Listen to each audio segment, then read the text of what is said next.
Hmm. Good morning. Check this out. Oh, yeah. Yeah, so it's a gorgeous morning, and I'm gonna get out to the boat today, get some work done there. Yeah. Oh, good morning. Yeah. Huh. And it is a gorgeous morning. And I'm going to be getting out to the boat today, so I need to get my morning tea into me, and I need to get a good breakfast into me, and yeah. Oh, God. Yeah. And yesterday I was pumping out the fuel tank and ended up getting diesel sloshed all over me, so yeah, that's annoying. But it does come with the territory. It's something that I long since learned to accept, so there is that.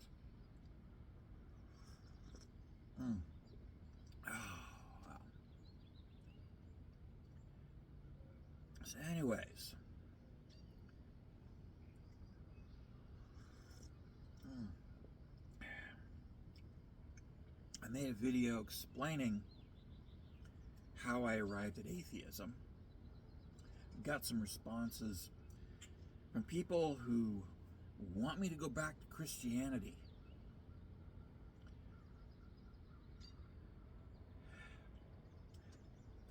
I spent the better part of 20 years escaping from Christianity. Why would I want to go back?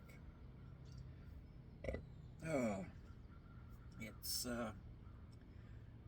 visualize, if you will, a bunch of slaves on a plantation,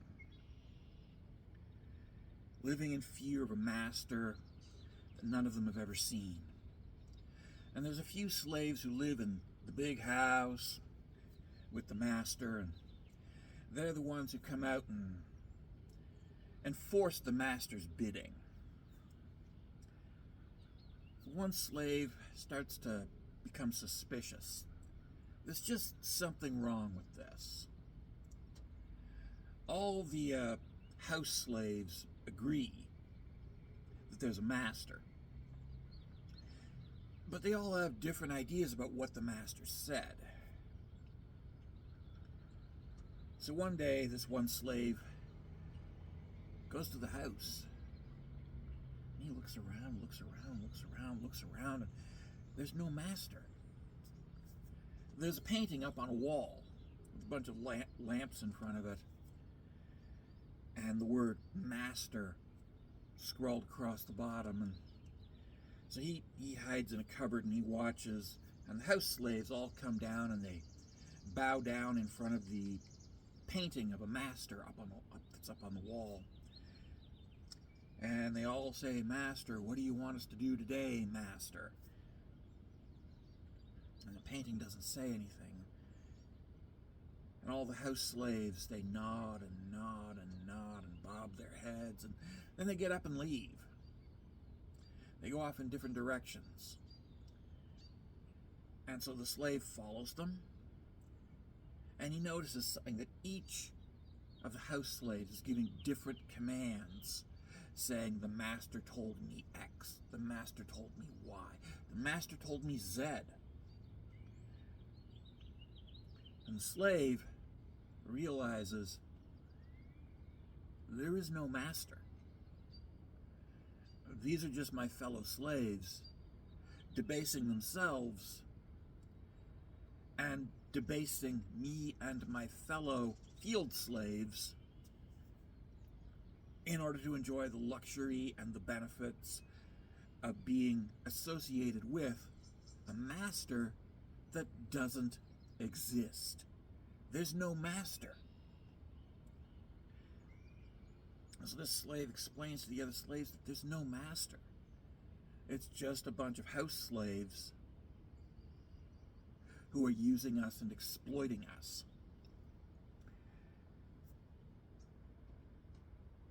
And the other field slaves, they're, "Oh no, there's got to be a master, there's got to be a master."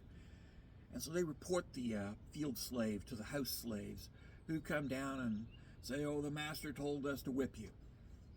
They whip him and they send him back to his quarters, and the field slave realizes that he can't stay on the plantation anymore. So he runs away. And every once in a while he encounters one of those field slaves still out there, where the house slaves can't get either of them, but the field slave is eager to go back so that the master will be happy.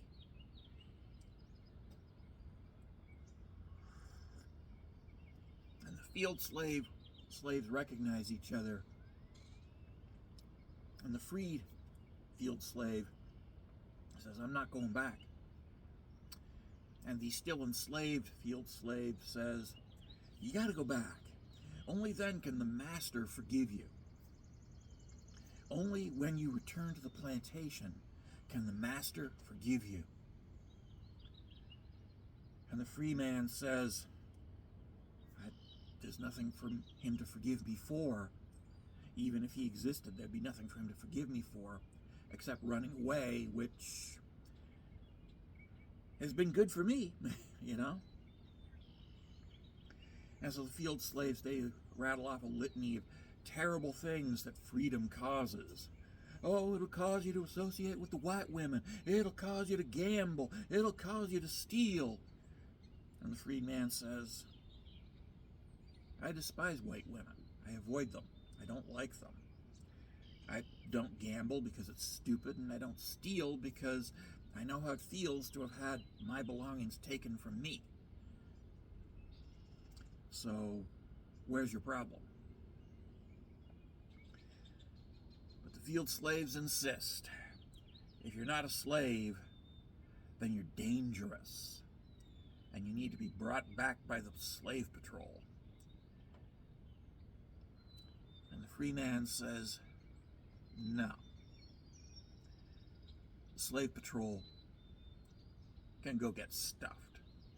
I'm going to live my life, and I'm going to enjoy my life of freedom.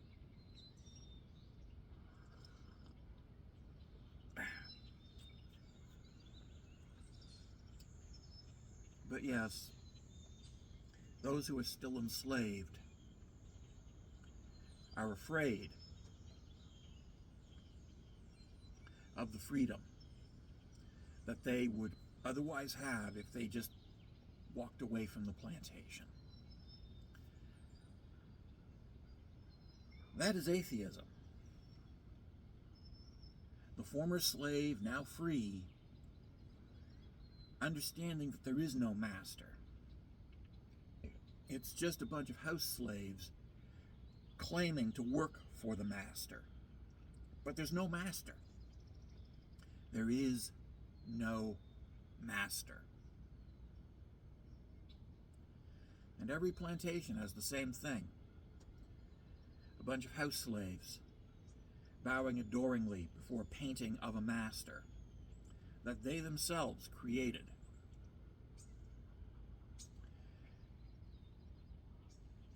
And living comfortably off the labor of all the field slaves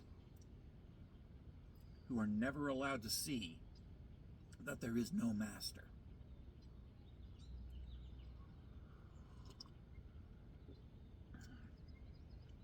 And I think that that metaphor works for atheism. It's the runaway slave who has found his way to freedom, gotten across the river that the slave chasers cannot cross, and is now enjoying life. And all the other field slaves that he left behind are saying, come back so the master can forgive you. Forgive me for what?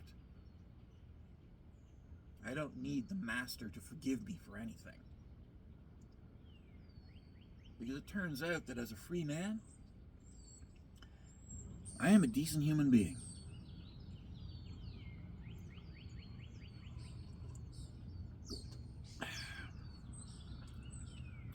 atheism. The realization that you are a decent human being and you do not need a master to whip you in order to keep you a decent human being.